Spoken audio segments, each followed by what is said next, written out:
So good afternoon once again. I certainly hope you had a wonderful lunch. Thanks again to the hospitality staff here at the Hilton Barbados for another fine meal. So we are now going to continue with interactive discussions throughout the afternoon. Notice the emphasis will be on interactive. So we're going to look for some good participation and robust discussion as we exchange thoughts and ideas around what our core mission here is for the 2 days. Yesterday we had great information. Today is no different. And I believe we're going to be rejoined by the AG and his guests relatively shortly, as a matter of fact. So that should definitely add to the substance of the discussion. Now, during this session, we are going to be talking intergovernmental discussion on regional priorities. And during this session, government delegations will have the chance to identify sector priorities for addressing domestic violence, guided by real-time polling, moderated dialogue. Participants will define shared opportunities and outline preliminary regional priorities for support by governments and development partners. It gives me great pleasure to give the floor to Pharmela Jacobs, CDB, and Heather Sutton from the IDB to lead us through this discussion. Ladies.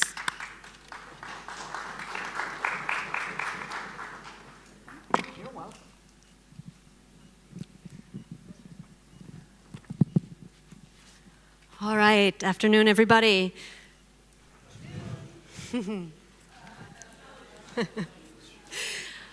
After lunch. But this is a good session because this is a session where we're going to do a lot more discussion and we're going to start talking about moving from all of this great discussion that we've had over the last day and a half into some real tangible action that can come out of this.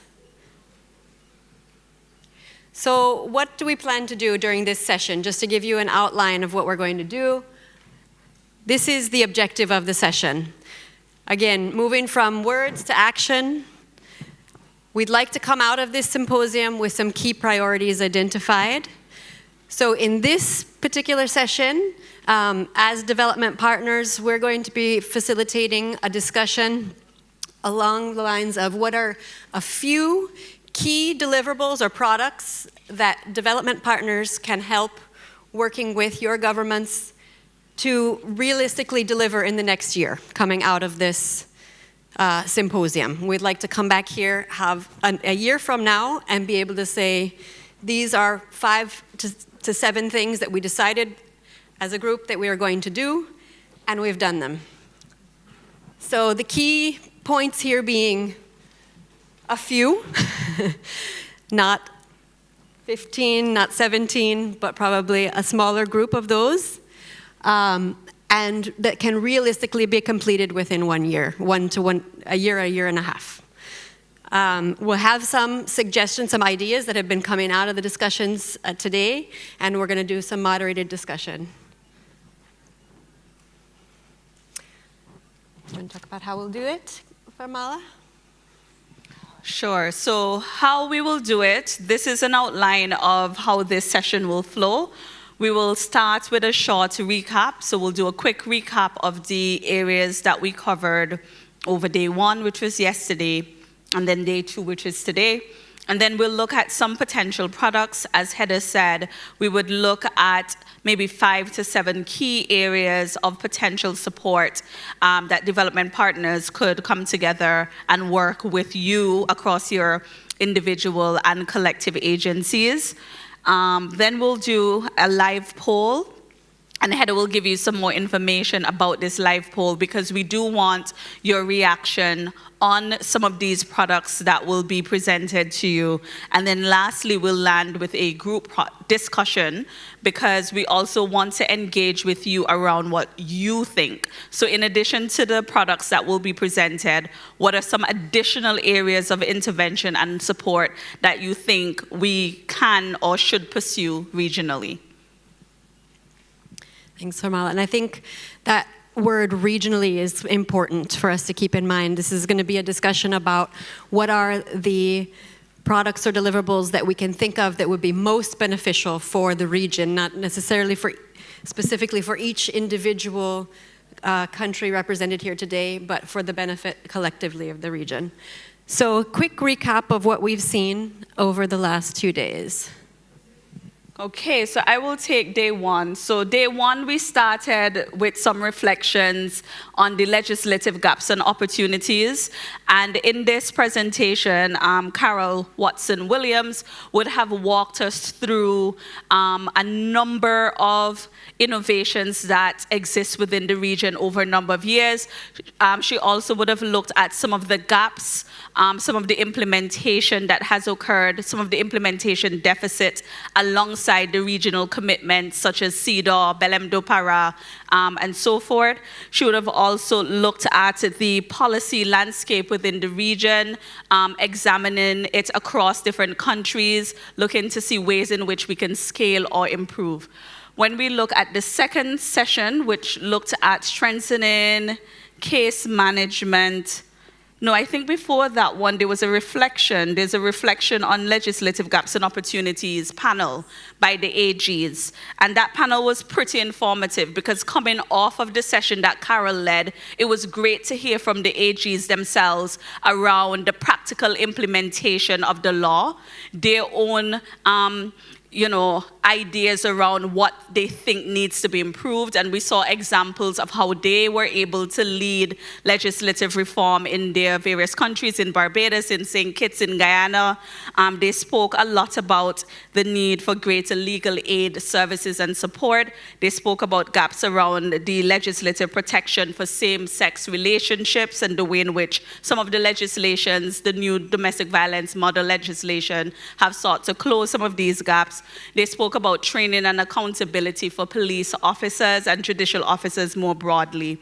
And they also called for a regional domestic violence implementation legislation assessment report to be done. So that was quite a comprehensive panel as well.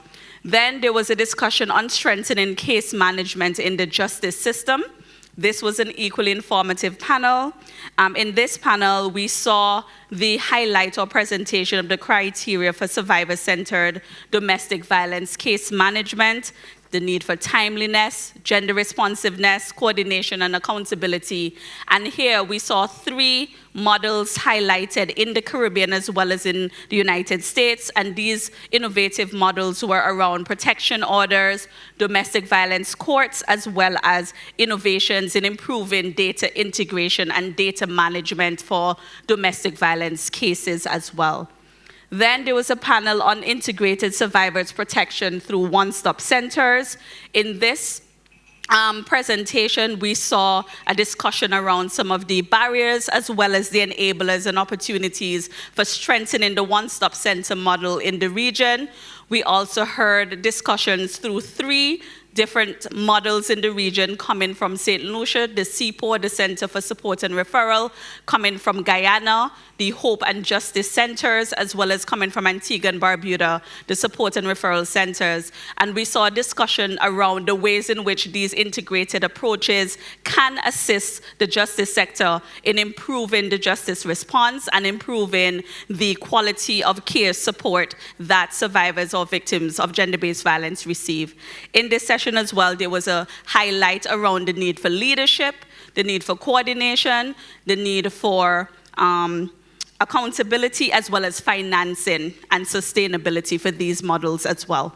And then finally, the last session for yesterday looked at strategic information for enhanced state responses to domestic violence. And they closed us out with a really interesting session. This session explored tools and strategies as well for smarter monitoring and prioritization of domestic violence case management approaches. They had a very robust discussion on the usefulness and application of the sexual offenses registries in the Caribbean. There was also discussion around the importance of risk assessments, and we looked at various models. We saw some examples on the screen, but we also discussed what are some of the ways in which risk management mechanisms can be used or tools can be used to improve the case management system. And there was also discussion around fatality reviews as well as harm indexing approaches. So that was day one in a nutshell. Okay, on day two, that's today, of course, and this morning, we started with some very powerful sessions. First of all, the reflections from Todd Lampkin, which I think served to remind us why we're all here. We also had a very robust discussion around the Todd Lampkin versus the Attorney General of Trinidad and Tobago case, and the implications that it has for state responsibilities in addressing domestic violence. After that, we had the session on reflecting on biases from within the justice sector, a very interactive session where we identified how biases within institutions and within individuals can affect justice outcomes for survivors. We then had the session on addressing perpetrators with some very interesting conversation around balancing both accountability and survivor-centered responses, but also rehabilitative approaches and addressing perpetrators for the long term and for the benefit of society long term. So out of all of that discussion, we have pulled together a list of 10 potential products or deliverables that we saw emanating from this discussion, and that as development partners, we would like to understand what would be the priorities within some of these for all of you. Of course, we won't have thought of everything, and there's more that you have to suggest to us, so we will go beyond this initial list. But to get us started, we wanted to provide you with some ideas to start off. We'll do a live poll to see where there is most interest, and then we'll do some more moderated discussion to understand where if there are elements that we may have missed or other suggestions and ideas. So, of these 10 potential products, we've grouped them into really 3 big categories. One is legislative and policy. We've got some around capacity and coordination, and you'll see on the next slide around sort of information and tools and risk assessment. So in this first category, 3 potential products that we could look at supporting for the regional benefit in the next year coming out of this would be, first of all, some sort of an updated model legislation and or country-specific action plans, given some of the gaps that were mentioned. We could also look at a regional assessment of the legislation implementation so that we can understand broadly throughout the region how we're doing in terms not only of the legislation itself, but the implementation of it, where are some of the barriers, make some collective recommendations, and in particular, around protection orders. So where are some of the barriers both in access and monitoring to protection orders with potential recommendations of how they can be addressed. A third product would be a concept note around this. We had Judge Dawson providing a very interesting example of how they've been able to bring together civil and criminal cases in a single court, one judge, one family approach. So there could be a potential concept note on how this is being tried in some cases in the Caribbean, where there are opportunities for it to move forward, how it could possibly move forward in the Caribbean. Under capacity and coordination, we could look at potentially specifically around not only the one-stop shop centers, but other models of integrating different services for survivors and families, and what are some of the best practices, how are they being run, how are they done, guides, etc., sort of a toolkit, if you will. For number 5 could be a comparative study on responses to officer-involved, institutional responses to officer-involved domestic violence. We know this is a topic that has come up. Institutions deal with it very differently. This could be a very interesting study, a multi-country study within the Caribbean, how institutions are dealing with it with some potential recommendations. Another option would be developing or building on what is already there in terms of training materials, but putting together perhaps more interactive options and or building on how we institutionalize those trainings, be it for justice actors in the court, magistrates, or police. We heard a lot about police training as well. Number 7 would be looking at evaluation of perpetrator programs. We heard quite a lot in the very last panel today about the initiative in Grenada.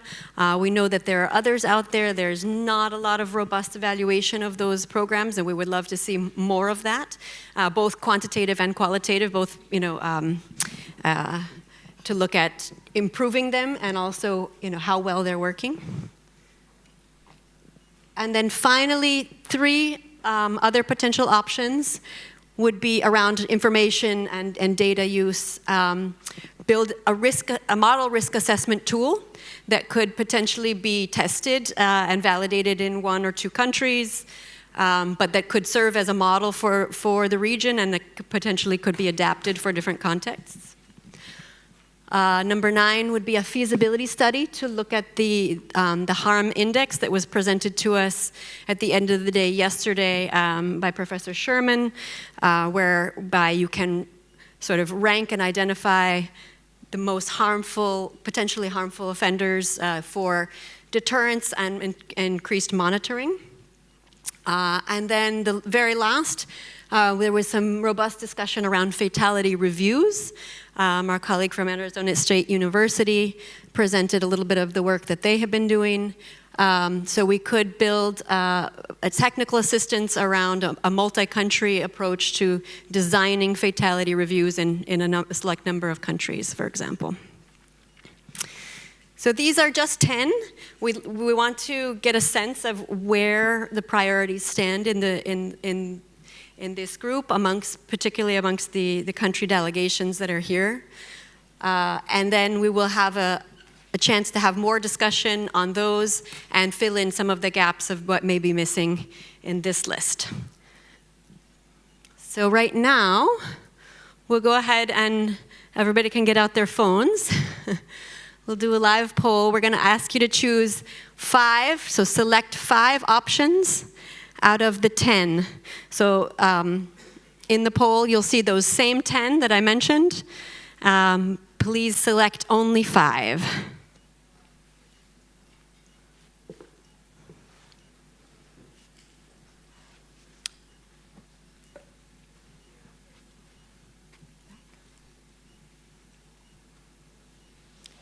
Is everybody able to get the QR code?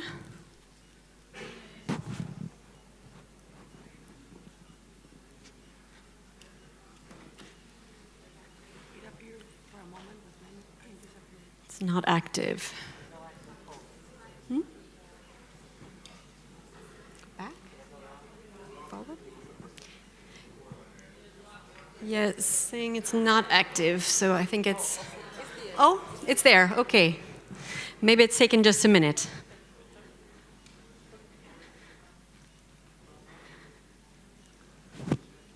Yes, everybody okay? All right. So we'll give you 5 to 10 minutes. Give it some thought, don't rush, think through it. You can discuss with your colleagues next to you.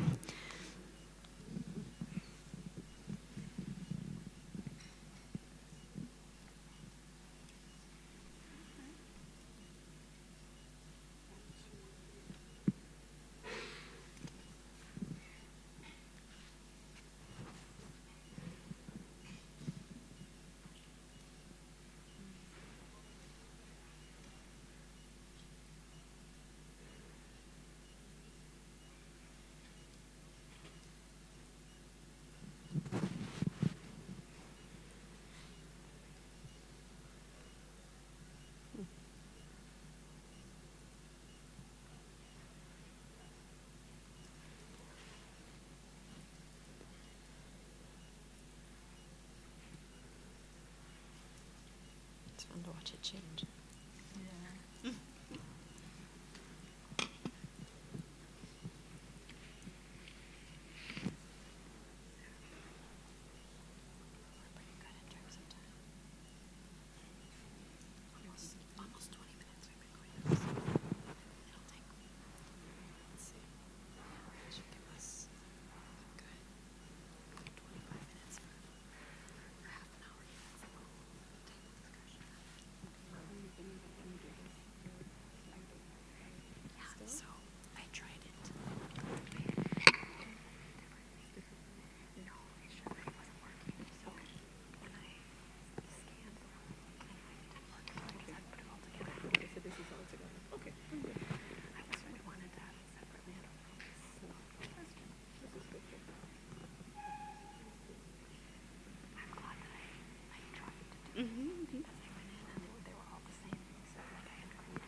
couple more minutes.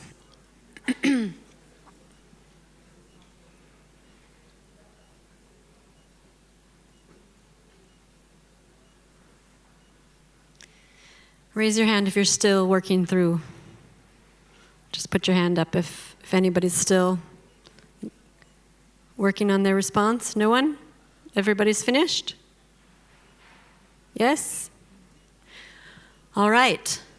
Okay, so we have gotten, I think at this point, a good idea of where some of us in the room are in terms of what would be the priorities. Clearly, high up there is the evaluation of perpetrator interventions. We've got model legislation and action plans in second, systematization of integrated service models, judicial training, a study on the responses of officer-involved EV, and the model risk assessment tool, with it looks like the concept note coming in just below that. We can actually scroll to see if there are, I don't think I can scroll here, but on the... You want to see how many responses? 57 responses.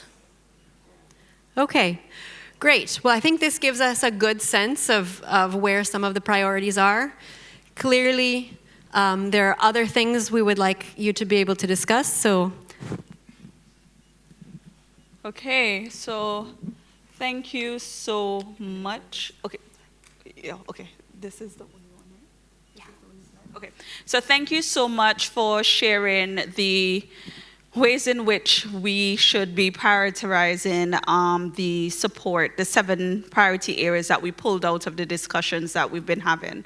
So now we're going to engage in some table discussions because we know that beyond the 7 things that we shared, there are some areas, opportunities, gaps that you are aware of that you might think that as development agencies we should be working on or we should be supporting the scale of across the region. So we are going to give you an opportunity to tell us what are some of the areas that you think we should be working in. So we have just maybe 3 questions for you. 1, did any of those things resonate with you, right? Are those the actual things that you think we should be considering as development partners? And it's important to note that while this discussion is being led by IDB and CDB, it is our intention to also work along with other regional institutions such as UN Women, UNFPA, CARICOM, the University of the West Indies Institute for Gender and Development Studies, and so forth. So it is really important for you to sound your voices on these things. We have the 7 areas, so among your tables, we just want you to huddle quickly and maybe on a blank sheet somewhere, let us know if these 7 areas resonated or if they didn't. What are the key priorities that you think we should focus on instead if those areas did not fully resonate? If you had an opportunity to rank the top 3, well, I think they just did that. So I think just by table, so the ones that we saw there, I think we would like you to look at by table. First, did those resonate with you? And then second, by table. Okay. Which would be the top 3 for your table? Have that discussion. And then what is missing predominantly? I think that's the main focus. Okay, so... Yep. Sorry?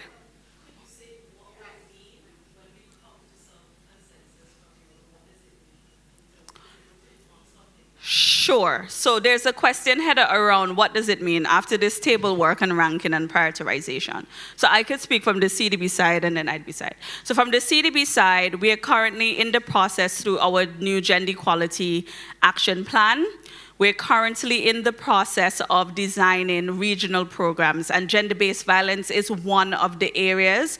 Some of the countries that we've been working on directly with interventions that you've requested of the bank, but we are seeking currently to design a regional initiatives with partners such as UN Women and so forth, UNFPA, the University of the West Indies. We're also in conversations with the IDB. And so this regional program, we're hoping, based on the feedback that we are getting from you, to see how we can integrate some aspects of it into that regional project. So that is basically what we want your feedback on.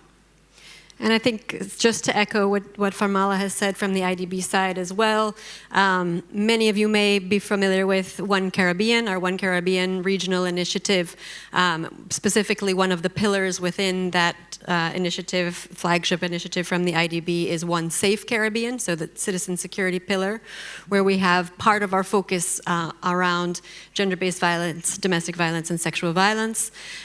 We've been in discussions with many of you in the room in terms of what that can help support. So we, very much in the same vein, we're looking to fine-tune the work that we'll be doing with your respective governments over the next 2 years under our regional initiative.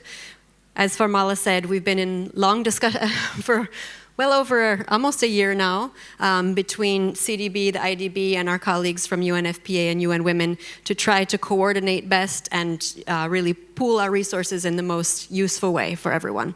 So what we would like to know is, coming out of this this discussion here, what would be some of the regional priorities that could be included in our respective support to the region? And this is predominantly technical assistance. So, and going back to, this doesn't mean that this is all that our institutions are going to support, but we're looking at what can be done in a one year time frame. So, does that answer the question? Yeah? Okay. Awesome. So we'll invite you table by table, and I guess in the interest of time, maybe for tables that only have 2 persons, you could join the table if you'd like, an existing table. But really, we want to hear from you. So let us know, what do you think about these things? Have we missed anything from what we have here? What should we be focusing on instead? You sat in this room with us yesterday and today. You heard, you already knew before you came. So where are the areas that MDB's development institution should come together and support in the region on this topic? So we'll have about 15 minutes for table discussion, and then we'll have each table report back. And the plenary. Also want, thanks Heather, to encourage us as well, if there's anything existing that you also think can be scaled regionally, also let us know what those things are.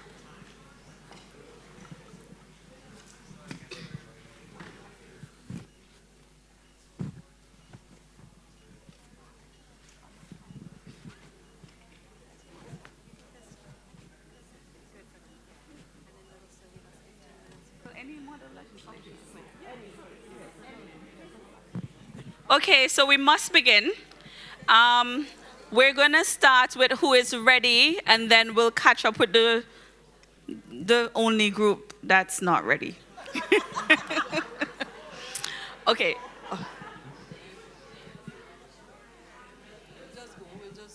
Oh, all right. So we have a volunteer to go first, and then we'll just ask the others to just identify who will present from your group. So who's going to present? Oh, Janie. Awesome. All right. So, sorry. We have 2 rapporteurs. So from the CDB side, Darren Carter is taking your intervention, so speak slowly. And then we have Rakaya from the IDB side, who is also taking down what you are reporting on. Okay. Okay, good afternoon, everybody, again. And our group, well, we were very much discussing many aspects of this, and our three greatest priorities were: 1, the evaluation of perpetrator interventions, and 2, the systematization rather of integrated services, and 3, judicial training and model sanctions. We had extensive discussion on the value of the evaluation of perpetrator interventions to our specific, countries and so on. We looked at also how the other 2 can make sense. The 2 other areas that we thought were missing, one is not missing altogether, it's there, but it was not very popular. and that is the risk assessment tools. We thought that it was really important. And the other one, which is missing there, is something that actually came up in both of the days, actually, yesterday and today, and that is the implementation of already existing and developed tools and processes that are already there, some of them sitting with CARICOM, some of them sitting with individual countries, especially those that were developed under the Spotlight Initiative, right? So the interest in that would be in the assistance in development of implementation plans with a monitoring and evaluation component to it, so that we can now use those tools that are already available for us, right? But we also thought that there's value in all of the other areas that were identified, but just these were the most pressing. Thank you. No, thank you. Thank you so much to this table. Now we all shuffling. Who should go? Anyone else ready? All right, we're good. Y'all ready? So who ready? It's you? Just give your name and what you should say. And where from?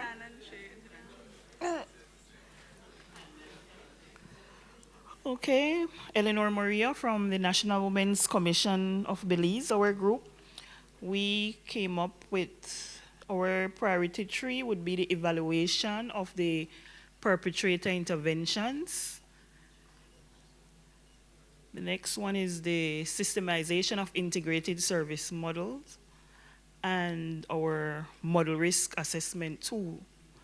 In terms of the question on what other opportunities, we looked at the Caribbean model for behavioral and cultural change, because I didn't hear anything on that for the past 2 days.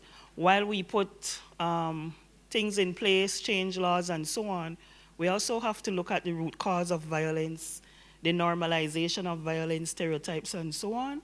So the CMBCC model and the social and behavior communication change model can be used to enhance all of these priorities for the next 2 years.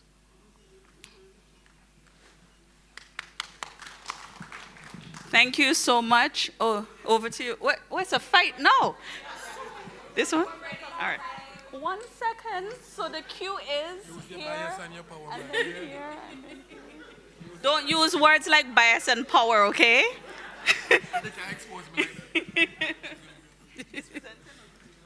Good afternoon, everyone. Our table had a rich discussion, and the contributions from the other 2 tables mirrors what we discussed.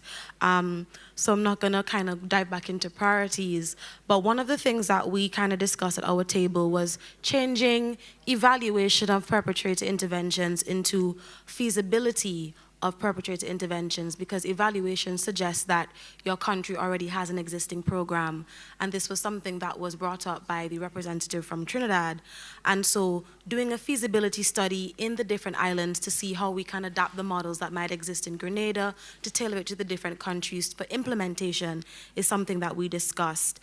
We also looked at risk assessment that Jacinta brought up, and how we can ensure that we are coordinating risk assessment tools across all of the intake points where persons interface with domestic violence, so that we're mainstreaming that approach.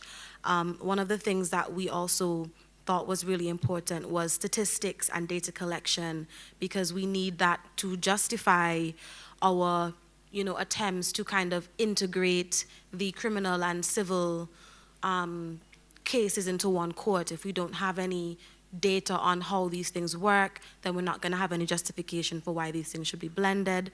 And so we thought that we needed some more kind of energy behind of that. And there was also a conversation about how, domestic violence and GBV-related homicides are recorded.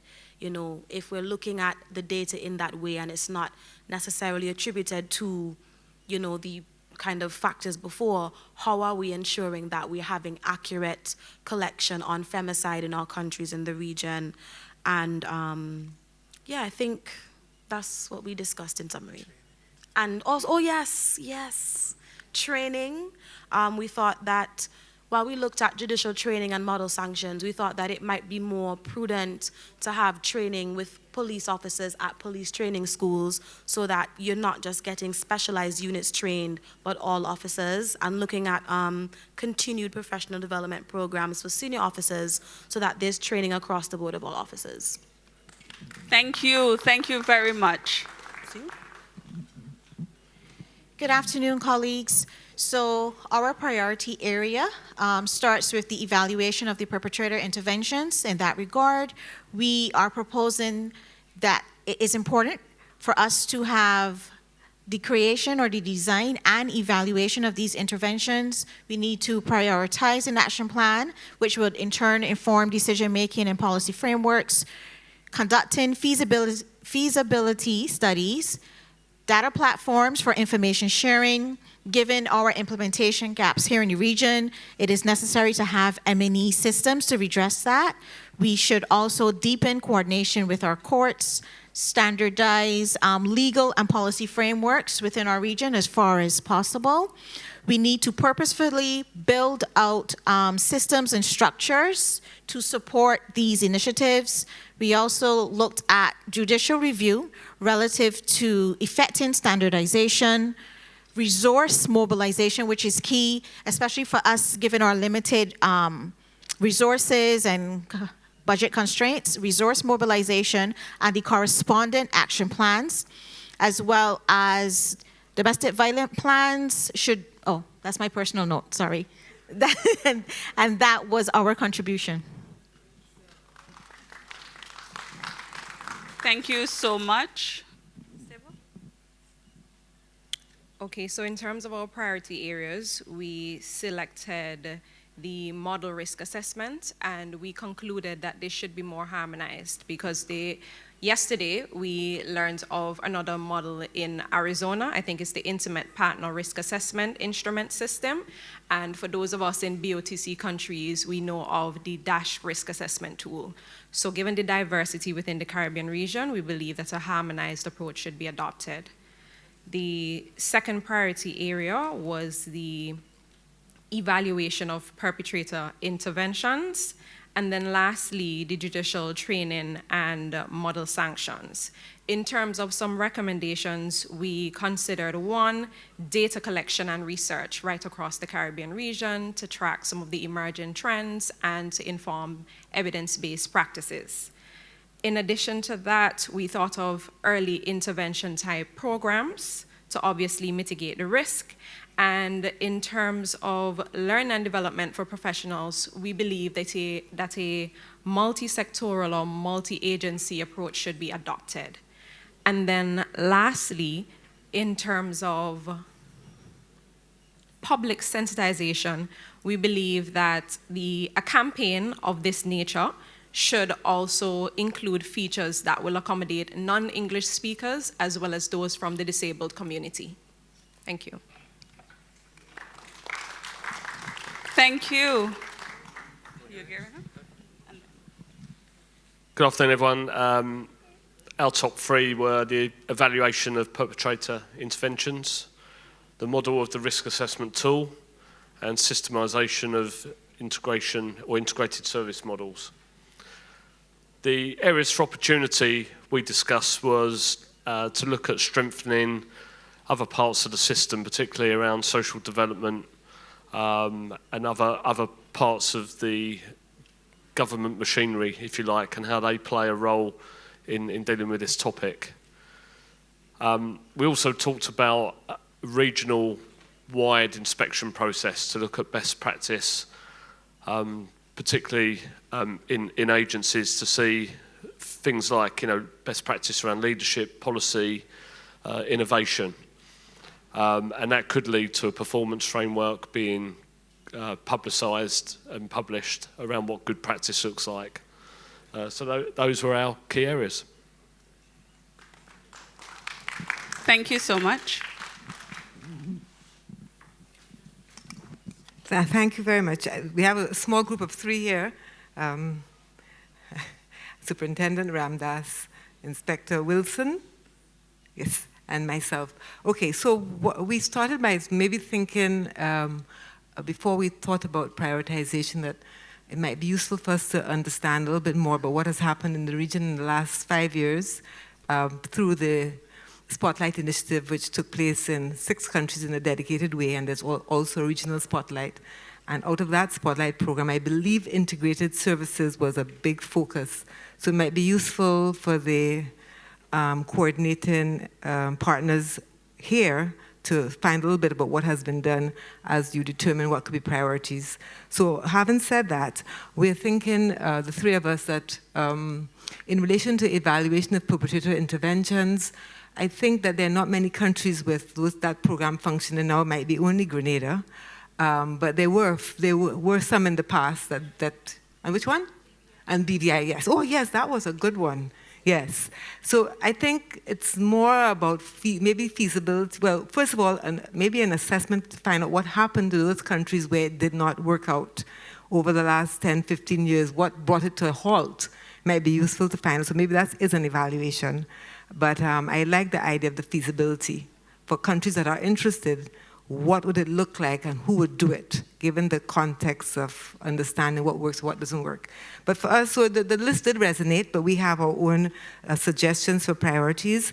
And I think we want to start off with what came quite low down in the room, which is the evaluation of the implementation of the existing legislation in the Caribbean.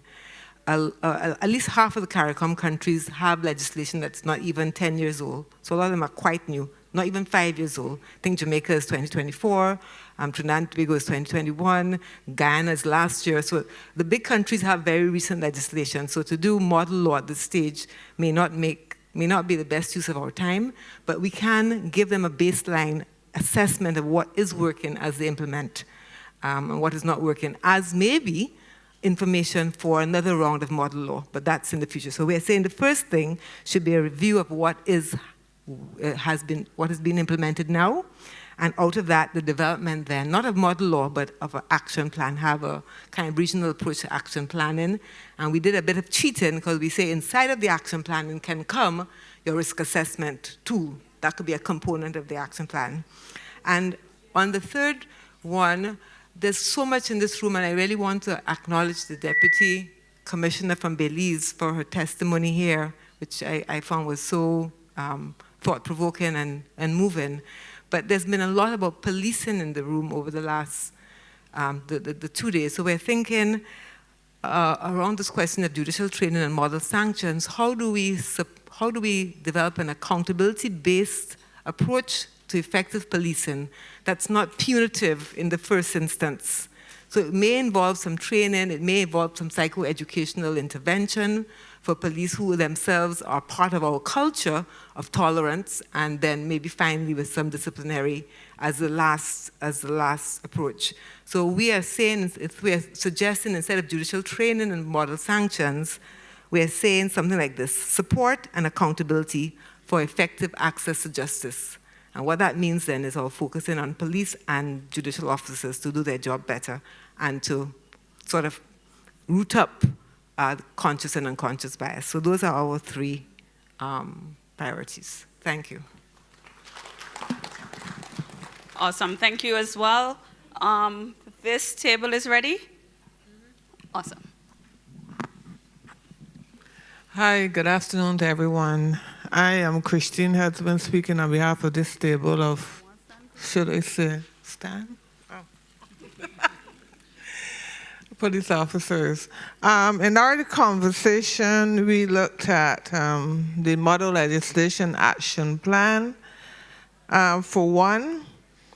And in our discussion, we thought it necessary to have that because we want to have comprehensive protection and prevention for victims of domestic violence, and also looking at promoting accountability for the offenders as well, and look at culture and respect, because I note the slogan, One Caribbean, and for that we would want to ensure that we can have gender equality and respect, and also looking at definitions across the legislation, looking at the types of relationships and the protection order application, who can apply, who can't apply. And if we apply the action plan to that, we want to surely look at the fact that those persons can have the right measure of integration, and we went into the fact of looking at judicial training. I heard a lot of persons just mention police just needing training. But we have first response don't always come from police. First response sometimes come from NGOs. And those persons must also be sensitized and also have the same training as police officers. We have government agencies as well who sometimes can be first responders, and that we thought that important as well. And we also looked at our third model was study on responses of officers involved in domestic violence, because we heard a lot from the Todd Lankin case, and we don't want to just continue to see this as what we would call backing of a serial number to ensure that it was just done, but that there's always a follow-up process in engaging the victims to ensure that the right steps were taken. So we thought that necessary to have that study on how we respond and see how we can revise and evaluate ourselves as police officers as responders to domestic violence. So I think if I go on, I would take up the whole evening because we have a lot of notes on our paper, so I would want to stop here. Thank you so much. This table? Wait, this table moved. All right, good evening. I think I don't need to stay. Good evening. Kim Ramsey, Office of the Attorney General.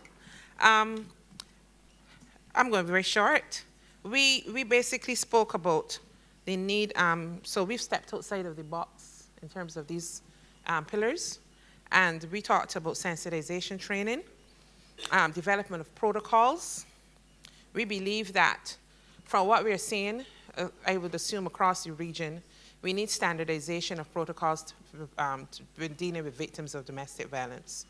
And we just came out of a focus group where persons spoke about the challenges they faced, the victims of domestic violence, the challenges they faced when dealing with courts, the police, and other agencies. So we suggested that we have training outside of just the judiciary, police, the courts, social and support services, probation office. So the development of protocols, that's number one.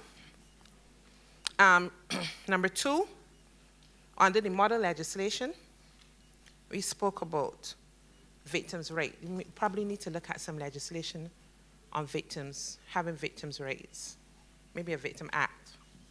So we'll be looking at victims, including looking at the whole issue of restorative justice. And then finally, we spoke about improved data collection systems. Currently, there's no harmonization across agencies and sectors in collecting data on domestic violence. I would assume also that this is a challenge that we're facing across the region. So we're suggesting that this is a priority area as well, looking at standardization across agencies in terms of harmonized data collection systems.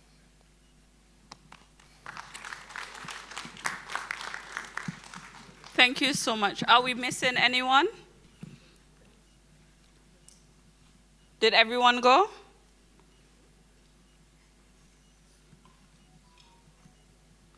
Everyone went? Okay, so I will just give a summary of what I gathered from all of the tables.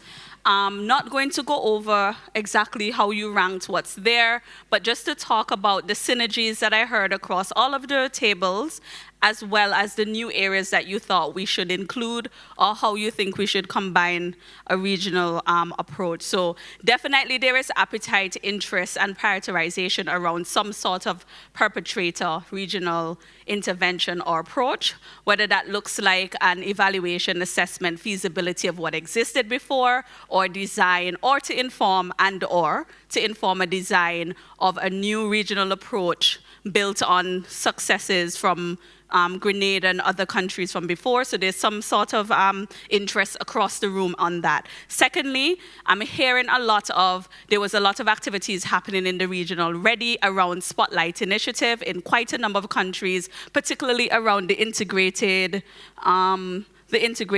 services model, and it would be good for us to look into how we can sustain some of these existing models. I also heard a call across the room for a regional action planning that includes a number of things that's already here. So data, research, risk assessment tools could fall under that, feasibility studies for behavioral change programs as well, and addressing the whole issues within culture, standardization of approaches, all within a regional action plan approach. There is also a call across the room for an assessment of the implementation of domestic violence laws.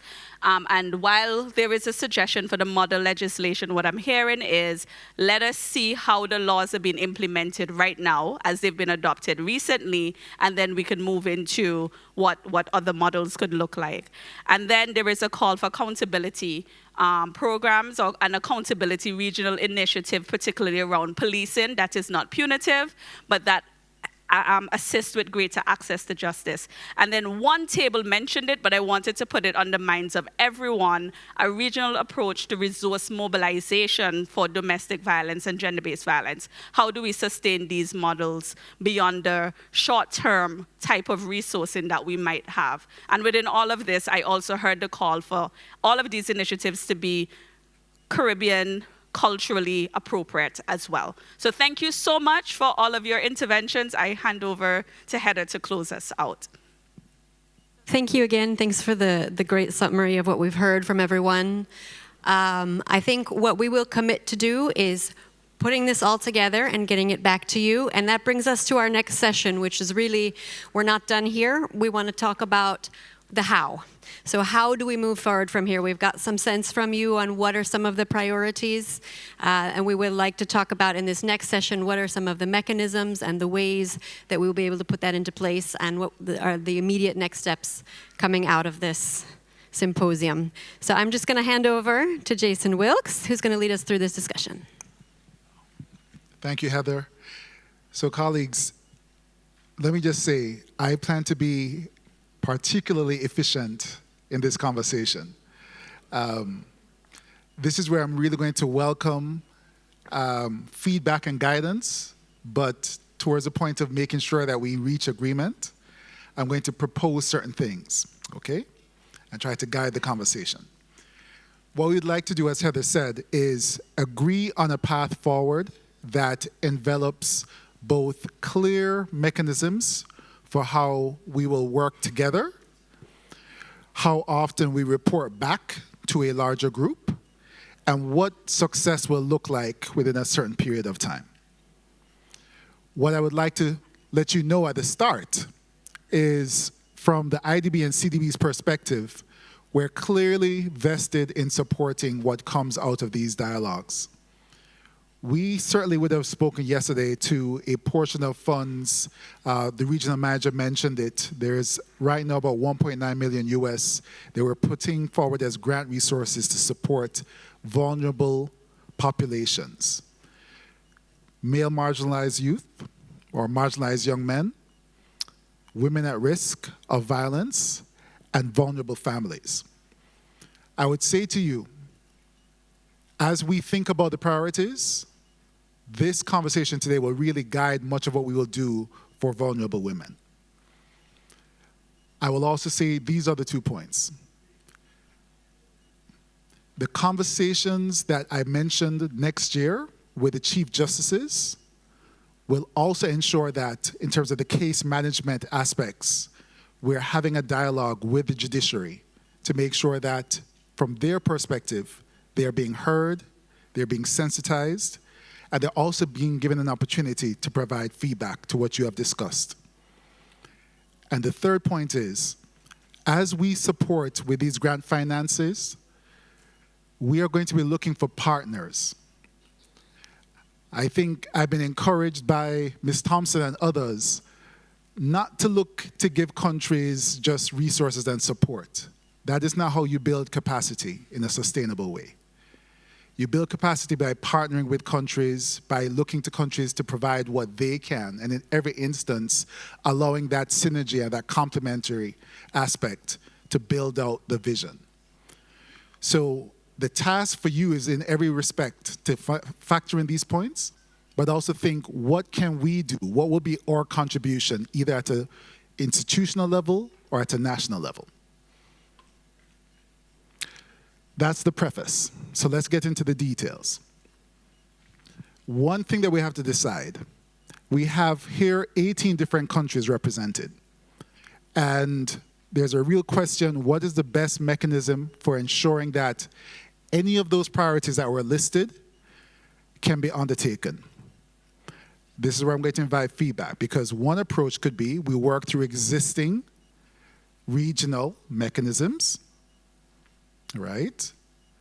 And certainly you can think of CARICOM Secretariat, you can think of the high-level, CARICOM's high-level representative, you can think of any modality such as PAHO, CARFA, etc. All options are open, so that's one thing I want you to think of. Another possibility is if respective countries decide, listen, we want to serve as a convener or a facilitator of a regional initiative. So either it happens collectively at a regional actor level, or collectively through one or two countries saying, listen, we want to help lead the charge in certain aspects. I'm going to stop here, see if there are any reactions to these ideas. Are these bad ideas? Are there other ideas?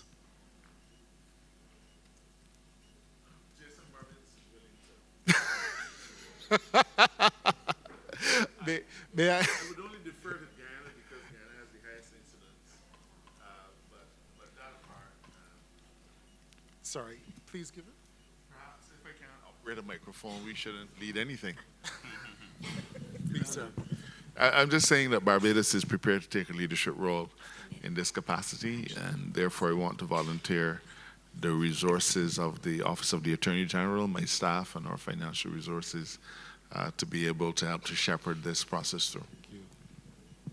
Okay. I think that was certainly welcomed, AG. If I understand it correctly, we certainly have an actor who has identified and raised their hand to say there's a willingness to serve as a facilitator of this regional conversation. I'm going to allow any other open thoughts, remarks, because to me that's the win, but we want to, again, hear from everyone.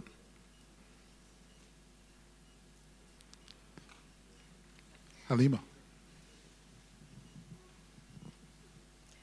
Thank you very much.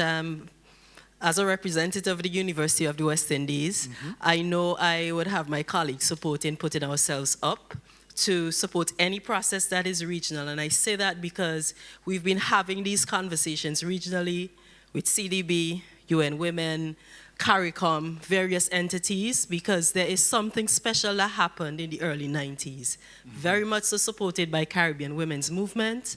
The emergence of that model legislation we now have as domestic violence legislation was a regional process, and I'm really glad to hear the support of Barbados, who will get us running and going, but I really would like to see our regional entities work alongside the government of Barbados and various regional governments for us to do something really special, building on a history of organizing and responding that is state, civil society, regional and international development agency led a sort of joint consultative effort. Whatever it looks like, the nomenclature, just know that you have the support of the Institute for Gender and Development Studies at the UWI, and we have 4 entities across the region, so we are very widely spread across, and we'll be happy to provide that ongoing support.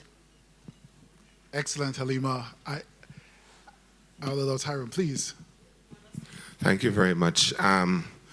As one of the underground agencies or the small organization on the ground that's actually doing the work, and while I applaud the efforts and the offers of UE and the AG's office to do things at a higher level, I want to make a plea that somewhere, somehow, some resources find their way to those on the ground who are doing the work, that we do not let the perfect become the enemy of the good. Because while we wait and we talk about creating all these high-level interventions and so forth, let's not forget we already have tens of thousands of perpetrators in the region and hundreds of thousands of victims and survivors who need help urgently.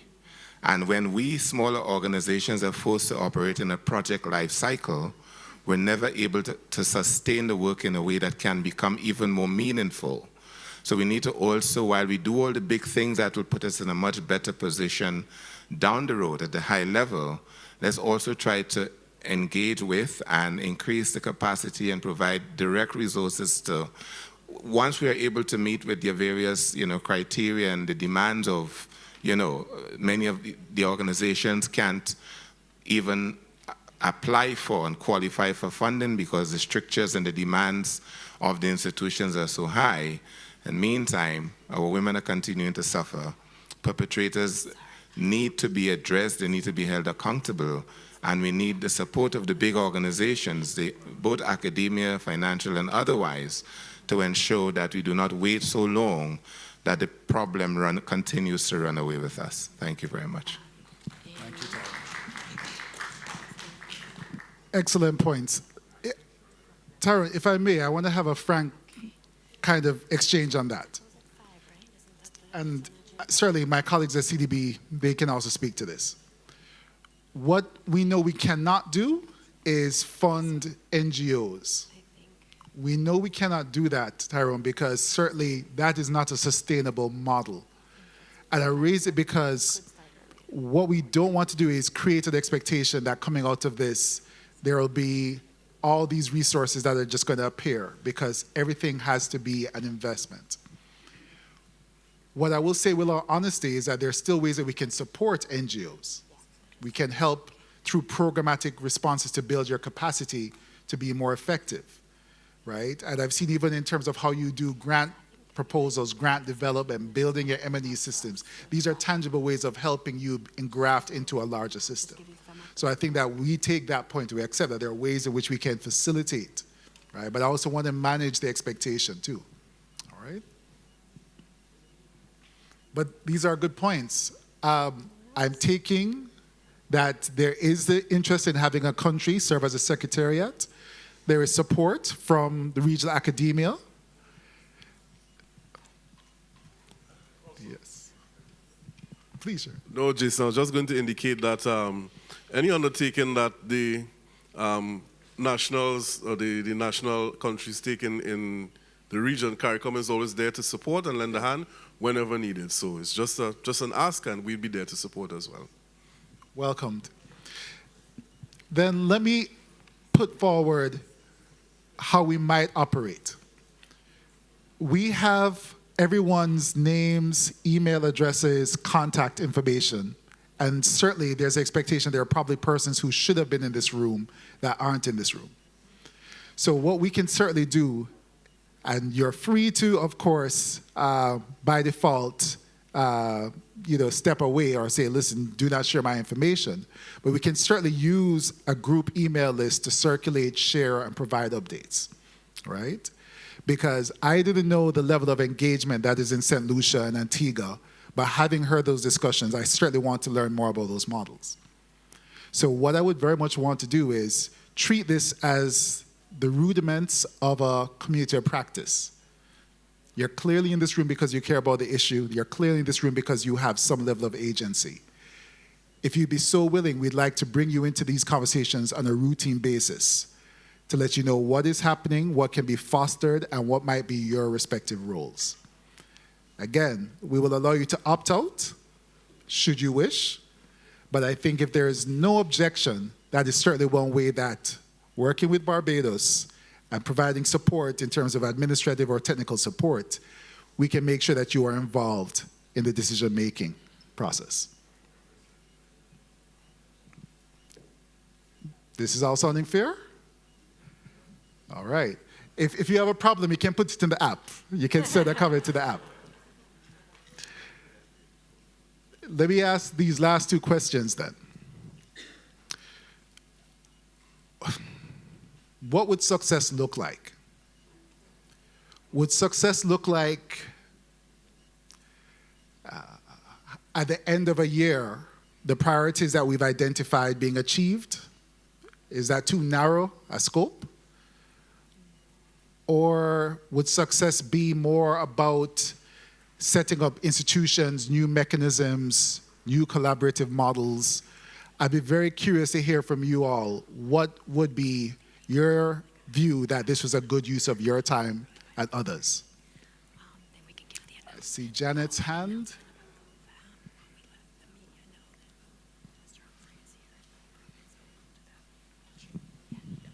Definitely, success would look like the 3 priorities that we've agreed on to come to fruition.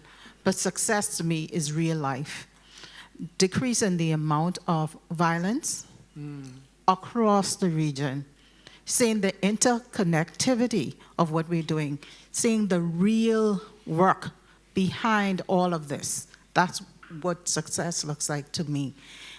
While I have your attention, I distinctly remember a question from yesterday to one of our presenters, I think she was online, as it relates to whether or not we have a system that we can inform our fellow region persons of a perpetrator coming to our country. I didn't see that come up in our review, and I think that is very important. One of my roles where I am, as an assistant commissioner, I have responsibility for the tourist areas of my country, the Bahamas.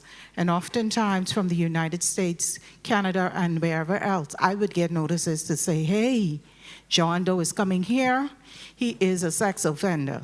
So I would love for that to be a part of what we do as the Caribbean. Thank you. Thank you, Janet. I got to say 2 things very quickly. I also thought of what was said yesterday. I also thought it was kind of remarkable that we don't have that in place. I do think anything in terms of information sharing, we really would have to bring CARICOM impacts into the space. But I also want to make a clear nuance where this subject matter is domestic violence, and there's a conversation to be had about to what degree, unless the legislation allows you to stipulate some special categorization of the offending party, can you share their information based on domestic violence? I think we can explore it. If there is some way of sharing that information and it has utility, we could explore. But I do want to make the distinction as opposed to, say, the sex offender registry or some other registry where, yes, there is a specialized population. So we will do the due diligence and explore what could be possible, because I do think in cases where there is a violent element to the domestic violence and there is a criminal offense that has occurred, there's a conversation to be had, right?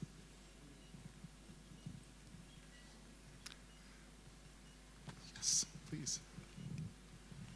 Latoya, go ahead. Good afternoon. I agree with my colleague relative to success ultimately would look like a reduced incidences in domestic violence. For me as well, success must also look like changed behavior in perpetrators.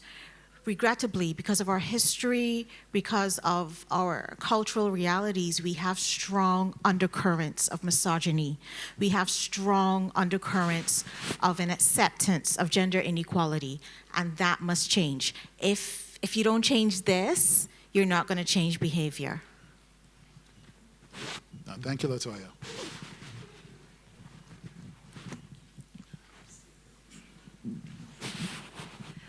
With respect to success, I think one of the things we need to consider, because I think you mentioned a year from now, we need to evaluate short-term goals and long-term goals. So success in the short term may be the implementation of the 3 pillars that we looked at, just being able to achieve that. In the meantime, we also need to look at collecting the proper statistics for all of the various things we have spoken about, because you can't actually categorize reduce incidents or reduce violence if it is we don't actually have that data. So I would say that would be part of what we would be doing in the year, the collection of the data, having the benchmark and the baseline. And then after that, we can look at the implementation within that year or whatever period is established. And then perhaps a little longer goal, maybe within the next 3 to 5 years, we're looking for reductions, because it'll be unrealistic to think that we're going to have changed behavior and reductions within a year. Please, Kim. Just to add to what Laura said, she talked about changed behaviors with the perpetrators. I believe we should also add changed behaviors in the system in terms of the reaction and attitudes of the police, courts, and other social agencies, social service agencies towards the victim. That is, to me, will be something that we should really look at in terms of what we want to see further down the road. So, oh, please, Justice. Right, she stole my thunder, but I will still tell you that apart from setting up the institutions and the things that we want to set up, success would really look like not having to sit and hear a situation like Tom Lampkin again and those missteps that were taken. That would truly be success, where people have confidence in the system, they feel they can approach the system, and the end user is satisfied by the result that they get from the system, so that we don't have this ever occurring again. Thank you very much. Thank you, Justice Frederick. I have to say, this goes back to what Roberta had mentioned, probably doing a comparative study on implementation gaps, implementation effectiveness, which countries would be open in participating in that, so we do have more of a baseline. I take your point that there's ways in which you could build in performance metrics for service delivery, and we track that, right? And those are short-term achievable goals. Colleagues, I have one last question to ask you. We, I think, can achieve within the course of a year at least 3 of those priorities. I think that's an ambitious but achievable target. We would then want to convene something in a year's time to look at what has been done and what needs to go forward. I also think certainly within the context of a month to 3 months, we should be able to work out with UE, with obviously the Attorney General, what exactly will be the actual manifestation of this collaboration and share it with you. My only other question is, would you be able to think about your respective country context and have a very honest thought about focal points? What do I mean? We were very intentional in bringing together from each country delegates representing law enforcement, bureaus of gender affairs, attorneys general, and that was with the view that this had to be multi-institutional.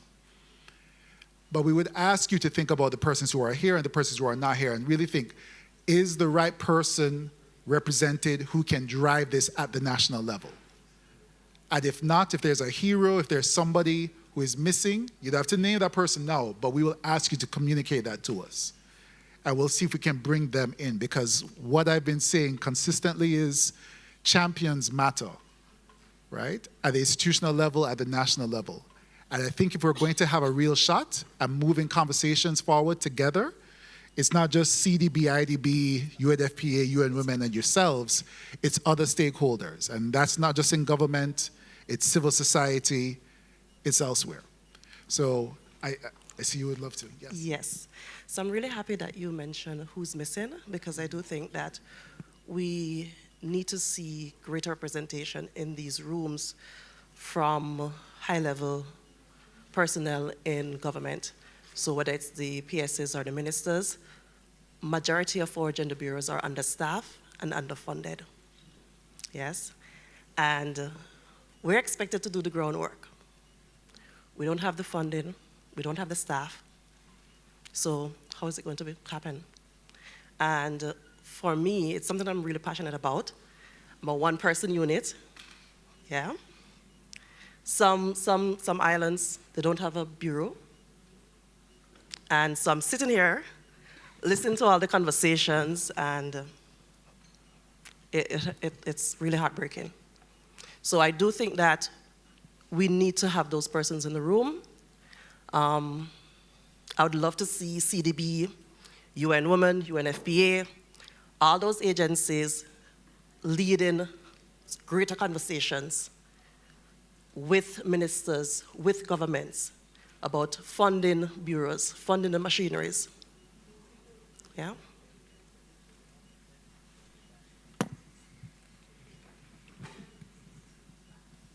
Colleagues, I wish I had a quick answer for that one. I wish I did. Farmala, please. Well, you all know I heard gender machineries need empowering, and I had to say something. So I fully agree with the point that you've made, and I think, because I've been reflecting a lot on the role of MDBs, the role of CDB, particularly in supporting, just reflecting on it constantly. How can we leverage our role to support you to do what you need to do? And that involves everything that we've heard you say already. Work with existing regional development partners who we know are working directly with most of you already. So our intent is not to reinvent the wheel. Our intent is to leverage what is already happening on the ground. So we know that there have been significant work in the region on domestic violence, gender-based violence more broadly with the UN agencies. We heard about the Spotlight initiatives, and we are working to ensure that we provide support to these development agencies through UN Women and UNFPA and these other agencies who work directly with you as well on your gender equality programming as national gender machineries so that you can feel that impact directly. The University of the West Indies, I think Dr. Deshong spoke very boldly about the role of civil society, academia, and all of the actors coming together. We're also working with UWE, the Institute of Gender Development Studies, and also civil society organizations, because while as MDBs we do not finance the CSOs directly, we can provide support on the regional programs to CSOs as well, and we know how important the civil society movement, how important that has been in getting us to where we are right now as it relates to progress in the region. So we hear you, and we recently just got our new Gender Equality Action Plan updated and approved. The previous action plan under COVID had some implementation delays, and so we're in a better position right now to work with other development partners in the room to ensure that what you're saying happens. And that is separate and apart from the work that we do. My colleague, Dr. Greg Nunes is in the room. That is separate and apart from the work that we do broadly with ensuring that our development programs that we finance in the region also includes interventions and components within them, whether it's an education project, whether it's an infrastructure project, whatever type of development initiative it is, also has screening and assessments done for gender-based violence and interventions built in for gender-based violence prevention and response as well. So that work is happening more broadly, and we're hoping that within the next 3 years of implementation of this new action plan that you'd be able to speak to the other side, which is the kinds of impact that you are experiencing from it. So thank you so much. Thank you, Farmala. And I just wanted to second what Farmala said, and on behalf of the IDB, I wanted to highlight 3 points. First, that the role of gender machineries in this event in particular has been amazing. I gotta say, we have representation of almost all countries in the Caribbean. We also have the opportunity to hear from Minister Persaud. We will hear from Minister Humphrey in a while. So again, to acknowledge that your role is key as the sector leaders, sector expert issues on experts on this issue. But second, I wanted to say that we are doing a big effort for coordinating donors' initiatives. So what Farmala mentioned, and the fact that CDB, UN Women, UNFPA, and the IDB have joined together to support this event, and not only this event, but this gathering as the starting point for this regional agenda that we know has been going on for a long time, but we want to boost and support the achievement of these priorities that were discussed during these 2 days, is evidence of that we are trying our best to identify synergies and make the best use of the resources that are available. And the last point would say that from the grants that my colleague Jason and my the Caribbean manager mentioned yesterday, that we are mobilizing for supporting these initiatives, a big part of it are being focus on strengthening the capacities not only of the citizen security and justice sector institutions, but also gender affairs. So please do count on CDB, and I think I can speak for my colleagues also in UN Women, UNFPA, and of course the IDB too, that we acknowledge this, you are a priority, and resources are being mobilized to support you in the best way possible. I've been allowing everybody else to have a voice because I tend to dominate just a little too much, unfortunately. But I just wanted to stick in a little pin to encourage you to carefully apportion some of the resources to build on extremely good concrete work that has already been done in the region. A lot of funding has been thrown at systemic challenges in the Caribbean.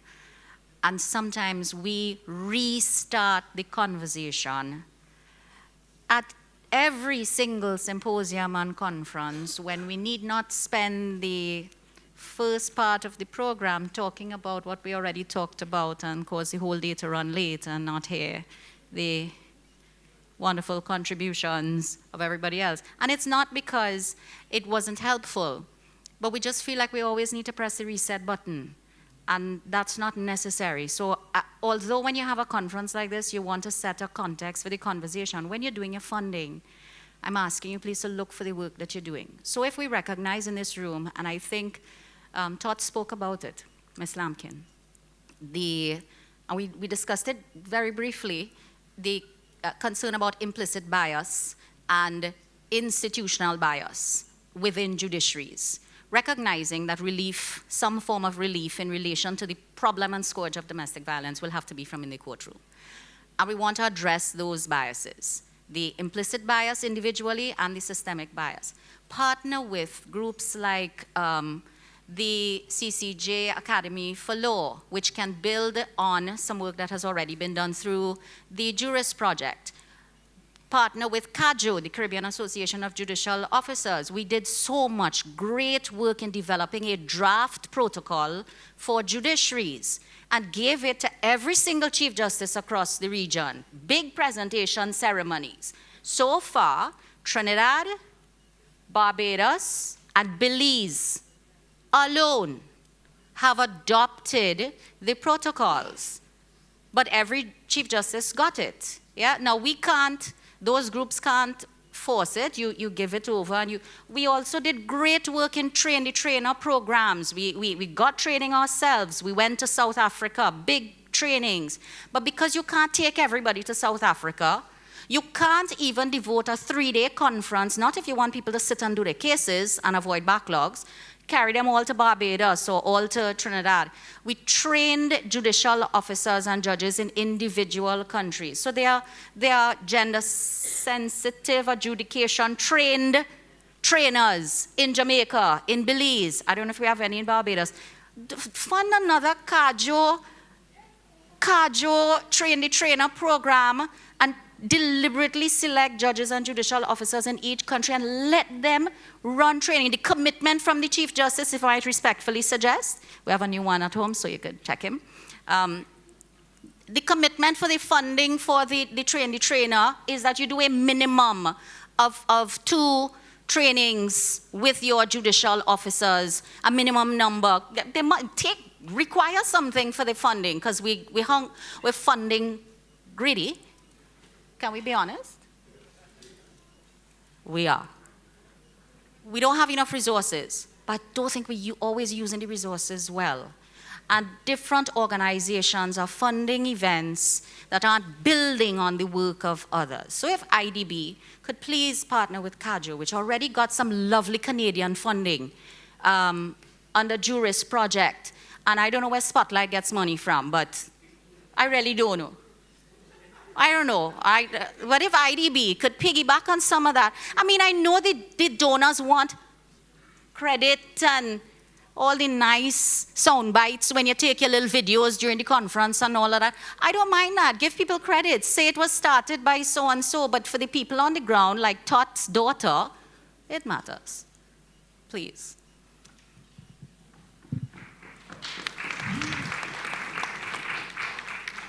I think that's a wonderful way to kind of close off this session. I think, Judge, I commit to you that from the bank's perspective, we will not remake any wheel, okay?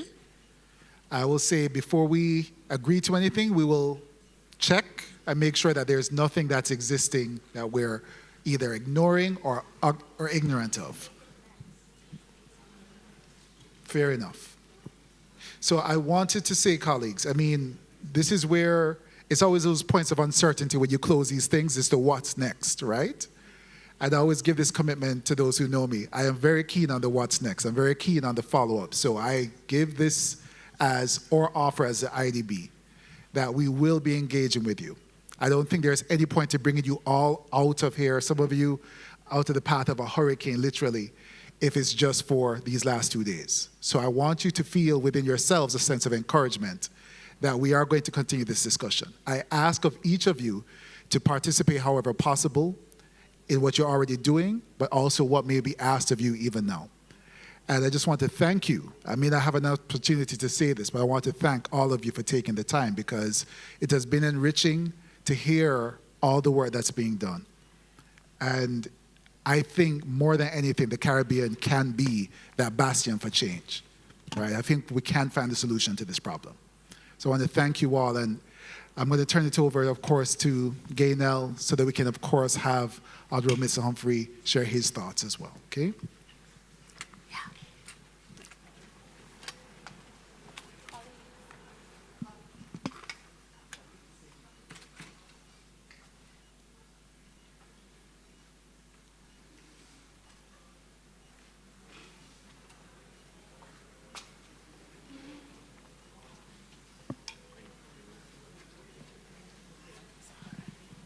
Thank you so much, Jason.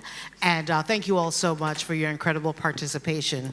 I'm just going to make a really, really quick announcement that I have everyone's rapt attention, especially for those who are checking out. You just want to make sure that you check with the registration desk to give them your details before departure. It's very, very essential. So after the session, just pop on over to the registration desk and give them those details.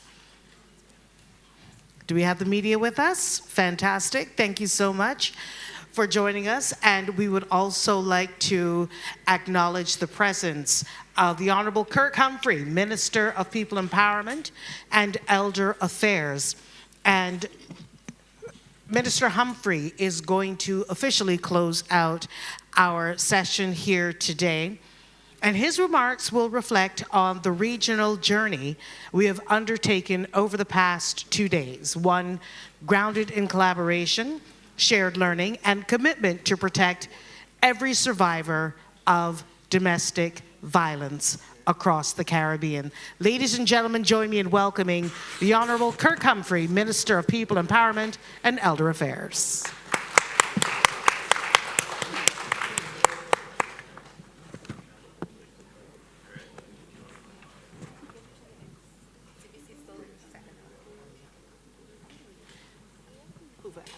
Well, in the meantime, while we await the camera setup, let's just get a word in from Heather surrounding the Hoover app.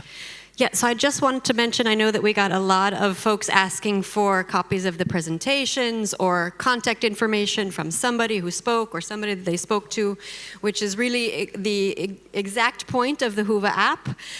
So hopefully most of you have been able to get into that app at this point. We will have all of the presentations uploaded to the Hoover app so that you will have access to them. If you enter into the session, you will have access to those, to the speaker bios, and you will have access to be able to contact each other.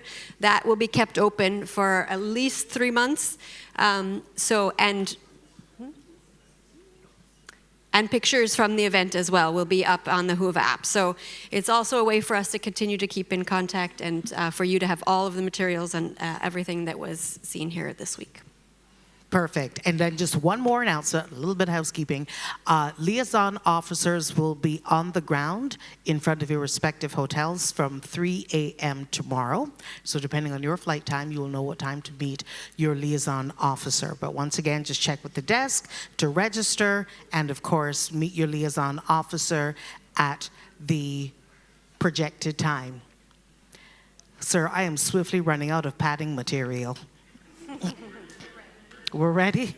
Excellent. Ladies and gentlemen, the Honorable Kirk Humphrey.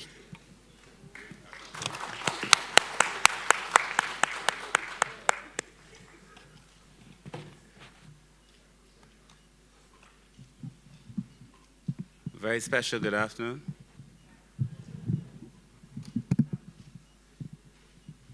Okay. Good afternoon to all. Your microphone is on? It feels very low.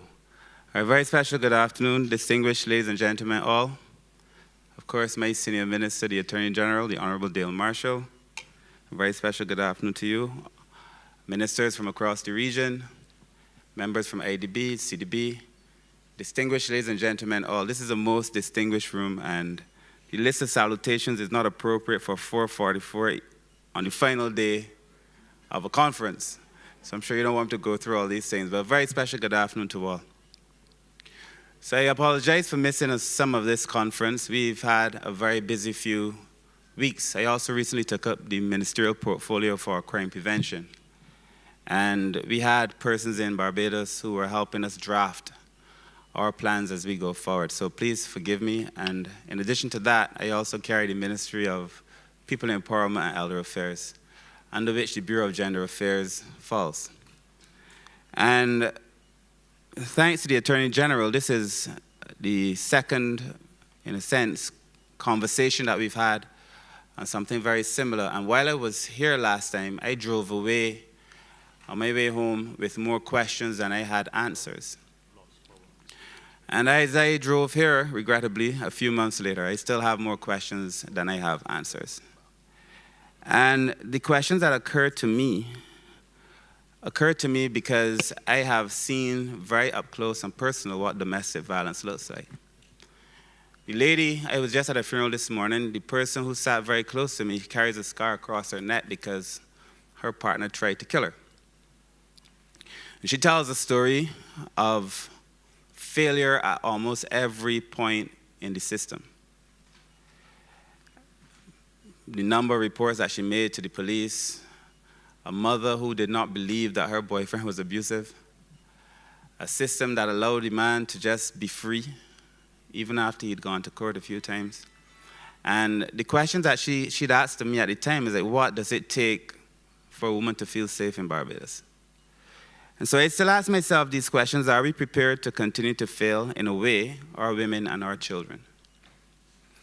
And are we satisfied that our systems, as they are, still leave survivors unprotected and unheard, and in many ways unconsoled too? I ask myself, will we, as I do this for myself because I'm also a minister passing legislation, we just passed the Disability Rights Bill, we passed the Child Protection Bill, we're about to pass the Elder Rights Bill. Do we pass these bills and these acts and these laws that look good and sound good, but really struggle to protect people in real life? And the final question that occurred to me is, what should be the role of every stakeholder? I just came from a funeral this morning too, I said. And I listened to the priest, and it was a murder. A boy who was murdered by a friend of his, well, the person was charged as a friend of his, who had gone to the house to console the family the day after the murder. Obviously, they did not recognize that he was involved in it himself. But the funny thing is that at the funeral, the pastor seemed to blame the government. What is the government going to do? What is the government going to do? I think the question has to be for all of us, like, what are we prepared to do, right? Like, what is the work at the core of this for all of us? What is the work for all of our stakeholders? And I think as you were closing, I started hearing that conversation coming out about what are the various directions that we must take with civil society, with the state. What is going to be everybody's work?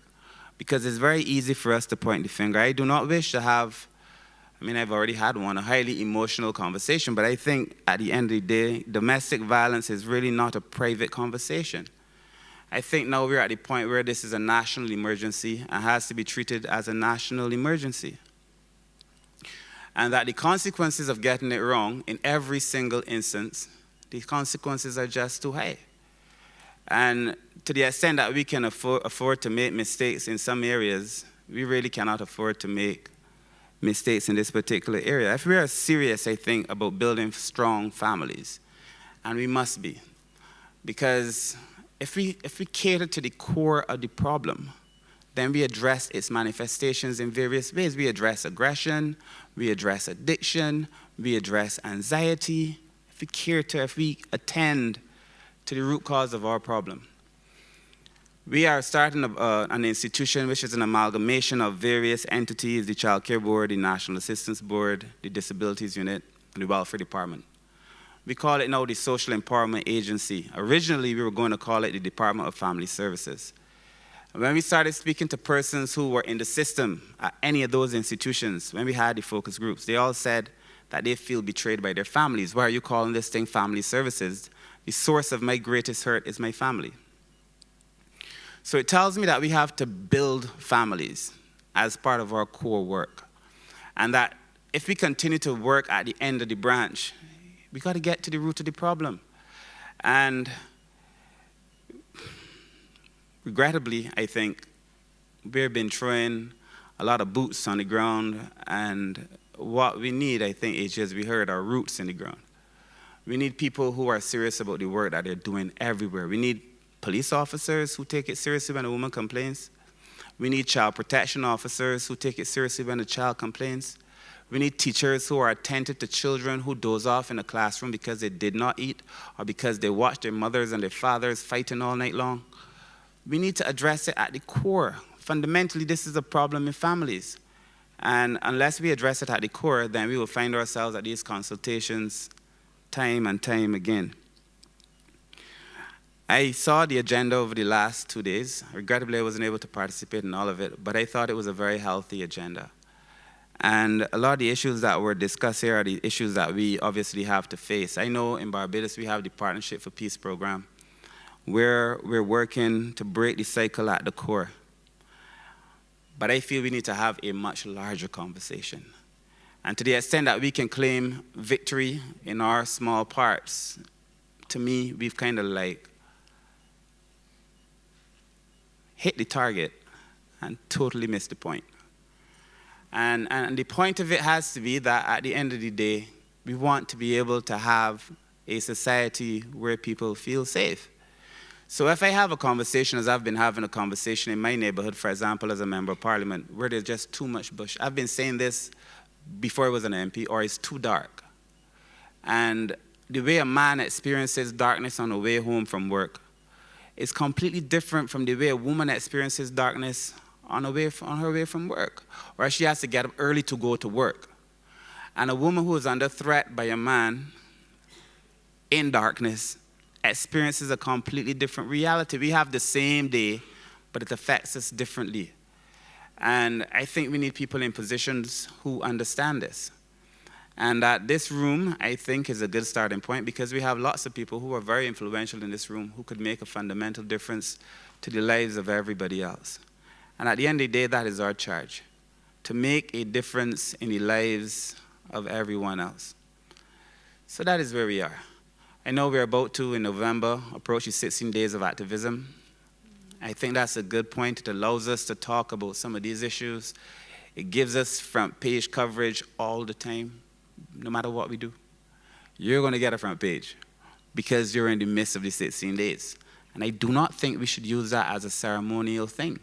That we should use the attention that the 16 days naturally gives us to really highlight some of these fundamental problems and to be able to offer some solution to these real problems. And if we do that, then we begin to scratch the surface to help the person who sat a couple benches behind me at this funeral I just came from. So I know it's late, and I don't intend to preach to you, but I do believe that we have a lot of work to do. I do believe that we've moved the needle somewhat in the last few years because this is part of the conversation that is happening now. I know that we have blame, and rightfully so, a colonial heritage that allowed men to move freely from house to house in one village and have many children in one village. But I say to the men, even as you get older, it's my experience now as minister responsible for elderly, that most of the cases I'm facing of people who are old and abandoned are men. Because they've had so many visiting relationships, they really own nothing. They have no relationship with the children. They have no relationship with the women. Because those children, in many cases, watch the parents fight, watch the man try to abuse the woman when he's physically strong. Then as they get older, they have no relationship. These things come home to roost. So it was just conference hall, the consultation, I am sure, I wish the gathering of the information, the compilation, the person who's responsible, all the best. But I do think you have to end where I began, which is fundamentally to answer the questions that will matter to people. Answer the questions that will matter to the children, answer the questions that will matter to the women who are abused. And if the answer to those questions have not been found in this consultation, then perhaps we need another consultation where the focus solely is on answering those questions. And at the end of the day, have we moved the needle fundamentally forward enough to make women and children and other persons who are victims of violence feel safe? Thank you very much.